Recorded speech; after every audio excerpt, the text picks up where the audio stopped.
Hey, what is going on, my friend? Okay, so look, today I'm going to take you through some controlled articular rotations. All right, now from here on in, we'll just refer to them as CARs. So why do we use CARs in our training? Well, real simple, okay? So, awesome exercise for our joints, especially first thing in the morning when we get up out of bed and we're probably a little bit more stiff from the previous day's training, or even just lying still all night, and we basically want to lubricate those joints. We want to get some synovial fluid back into the joints. So controlled articular rotations is absolutely perfect for that. And I'm going to take you through the morning routine first of all here, and I'll explain to you the difference between the morning routine and how we would use CARs when it comes to strength training. All right, now why are we using these? Okay, so real simple, we want to maintain joint health, of course. We want to maintain good articulation, as in rotation of that joint, because joints love circles. We'll build strength, and we'll also free up some space in the joint capsule as well, using these principles and some of the other principles that I go through with you in the coming days. All right, now basically, if we're going to start off with the morning routine, here's the difference. When we do the morning routine, imagine if let's say we're doing a controlled articular rotation with the shoulder, okay? Imagine the air gets like 30% more dense. So I'm going to have to increase my tension by 30% more if I'm going through, if I'm applying 30% more tension to my rotation, okay? So that's around about the intensity that I will ask you to use in the morning routine. Now, there may be other times when I say, okay, I want you to apply 40%, 50%, 60%, 70%, whatever, and that might well be when we're doing some strength training. But that's going to mean, like, imagine we're swimming through some dense air at 30%. What we're going to do to increase that intensity is just build up more tension. Okay, so we're going to squeeze the quads harder, we're going to squeeze the glutes harder, we're going to lock everything down. And if I'm trying to go from 30% here to like 70 or 80%, I'm going to squeeze much harder, I'm going to really contract everything hard, and I'm going to move through it much slower, almost like I'm moving through cement. All right, so I'm going to take you through the morning routine right now, and you can follow along with this. Okay, so we're going to start with the cervical spine first of all, and really important here, what I want you to remember is that when we're going through our CARs, and this goes for any area of the body, if you get to a certain point where you're experiencing some closing angle joint pain, what I want you to do is work around that sort of sticking point. Okay, so for example, if I am experiencing some pain here at this closing angle, I'm going to bypass that painful site, and then I'm going to continue on with the joint articulation, and that happens all over the body. All right, it's what's called aberrant joint function. Now, normal joint function is if, for example, if I'm doing some CARs here and I'm experiencing some stretch in the opening angle, that's completely fine. Okay, that's what we're working on.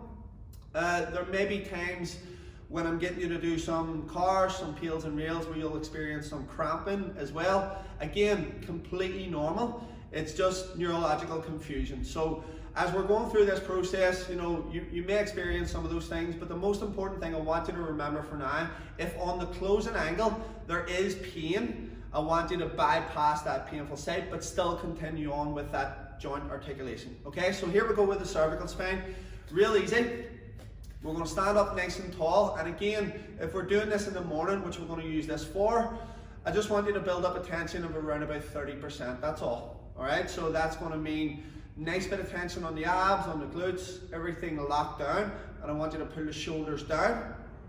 From here, we want to avoid, as we're going through our joint articulation, we want to avoid lifting the shoulder or hiking the shoulder up just to come across that joint, okay? So we want to avoid that. We also want to think about making as big a circle as possible. So if you imagine, if I had a marker, for example, in my mouth, and I was drawing a circle around, then each and every single time I want that circle to get bigger and bigger and bigger. Okay, so tension of about 30%, everything locked down. I'm going to bring my chin down first, so that's my first move. Then what I'm going to do is scrape my chin across my clavicle, across my collarbone. Okay, so it's going to look like this.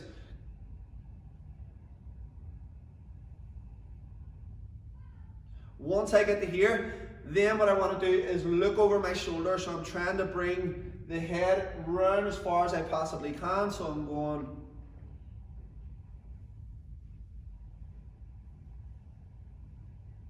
and then I'm going to go into cervical extension, looking over the opposite shoulder.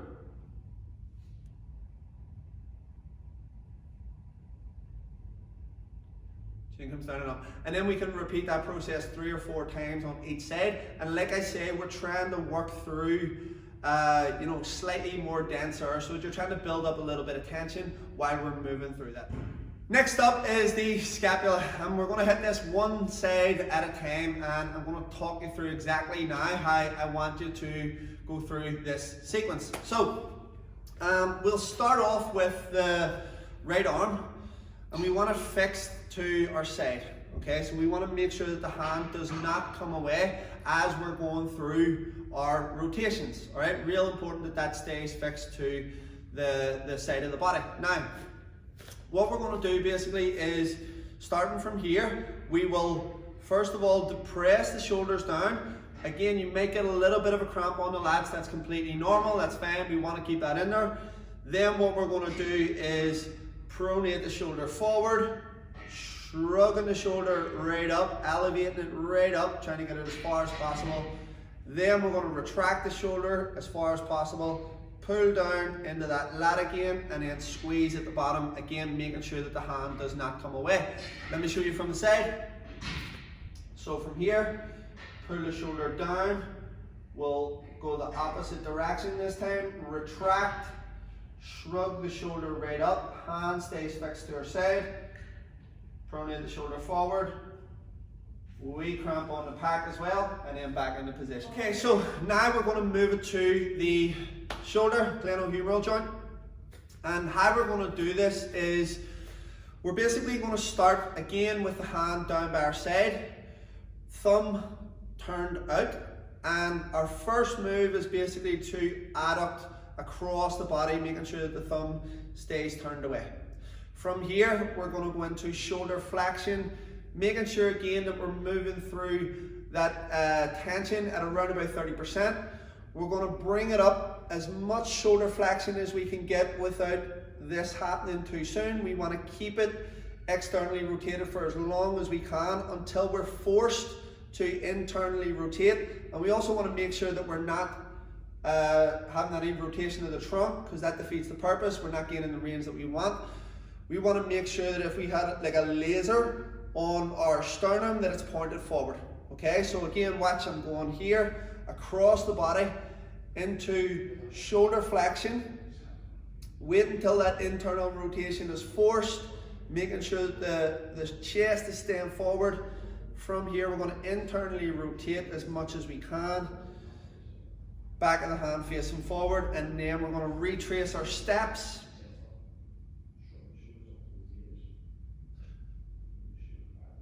Hand turns out, and then across the body as much as we can. And again, like I say, you may experience some cramp on the packs there as well, but that's our shoulder course. And again, we can do that from a half kneeling position, from a tall kneeling position, anywhere like that, but we'll do most of this today standing. Okay, so next up, we're going to work our way down the arm to the elbow, and here's how we're going to move through this. Again, arm fixed in by our side, fingers together, thumb locked in. So the first point where we want to go is elbow flexion, and what we're going to do basically is try to come away from the body. So as we come up into flexion, we're going to turn out. Then as we're coming back down into elbow extension, we're going to pronate at the wrist, and then the arm should come almost come across the body, and then we press down. And again, maintaining that 30% tension. If we're doing it in the morning routine, I may ask you to bring the tension up slightly more. So here that goes one more time. Okay, so here I'm gonna come into a supine position, fingers together, thumb locked in. I'm gonna squeeze, imagine I'm doing a heavy bicep curl. Then I'm gonna pronate, and the hand will come across the body so that we're getting that nice wee rotation in there and that nice squeeze. Okay, so we'll move it straight into the wrists from here as well. And again, we want to make sure that the forearm remains locked down. So if we think about if we had like a glass of water on the forearm, and that couldn't spill, so we just want to isolate the wrist. So fingers together, thumb locked in. What I like to do sometimes is just literally hold on to that wrist and make sure that I'm not moving around here. So you won't get much movement here on this inverted position. So I'm going from here, then I'm going to flex at the wrist, making sure that I'm not getting into this cupping position or anything like that. I just want flexion at the wrist, and it should kind of come across there as well. It's completely normal. Then I'm going to inversion, and then I'm going to wrist extension, and I can follow that process back around. So inversion, wrist flexion, eversion, which again there's not much movement on, don't worry about that, and then wrist extension. Now we're going to work our way a wee bit more down the body, looking at the thoracic spine, and we can also do some spinal flexion and extension work and some segmented work from a quadruped position, which I'll show you in a separate video altogether. But for now, let's run through some cars from a standing position. Okay, so from here, what we want to do is hands coming across the body, arms coming across the body, and shoulders pulled down. Okay, really important that we keep the shoulders down and packed. We don't want them pronating forward here, because again, what we've got there is scapular protraction. We're trying to eliminate that. We just want to work on spinal flexion for now. Okay, so you'll see the difference from the side. If I pull down and I go into spinal flexion, there's not a massive amount of movement there, but if I start to move from the scapula, you'll see a lot more flexion at the T-spine, which we don't want, at least not for this here drill. So what we're going to do is, from here, we're going to start by pulling the arms across the body, building up that tension, really gripping the ground, gripping the floor with the toes. Our first movement is going to be some rotation, okay? So we want to make sure again that we're not rotating from the hips. We want the hips to stay square. So our first movement is going to be rotation, and we want that to come from the upper back. From there, we're going to come into some lateral flexion as far as we can. Again, making sure that the hips stay forward, into T-spine extension, lateral flexion, and then we're coming round into our rotation and back into the center. Okay, and then we can repeat that process again. So flexion at T-spine, rotation, lateral flexion, extension,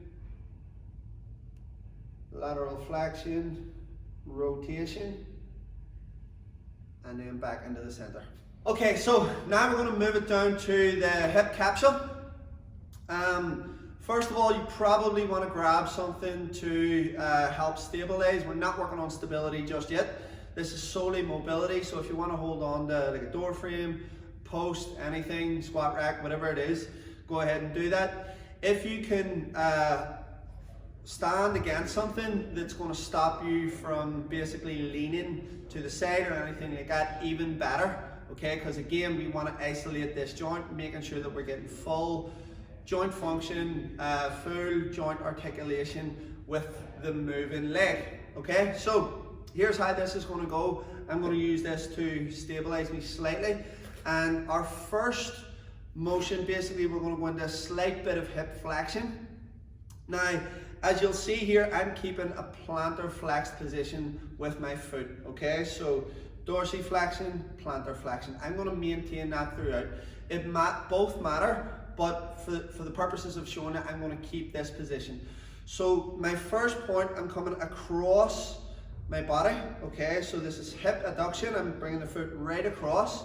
From here, I'm going to come up into flexion and external rotation. So I want to try to turn this leg out. Then I'm going to bring this knee up, right up into my armpit. This knee turns out.